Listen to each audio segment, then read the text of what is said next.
Get out from my lane. And keep the motherfucking mouth shut. For life. On me. If not, what lie that lie. You will go more. Ogun ọ̀run máa gbé ẹ̀mí.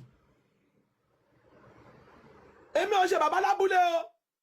Bàbá tó ju bàbá lábúlé lọ ni bàbá mi.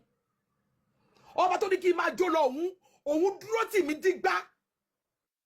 Àti nílẹ̀yìn kójú má ti ní mo yàn o. Lọ yiri ẹ wò kò ní dá fún ẹ.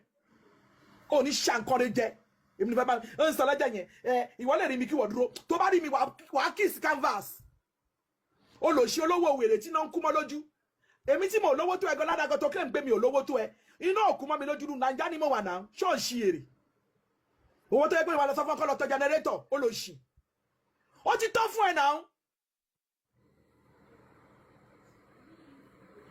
Ìwọ lè máa kiss canvas. Wọ́n láìkí má kárì. Tó bá rí mi lójú wá kiss canvas. Fìrìgbọ̀n ni ọmọ wálẹ̀ tọ́ ni. Tí má lẹ́ ń kò ní gbérí mọ́. Ìwọ kò ní lè súnmọ́ mi jìnnìjìnnì máa bá ẹ.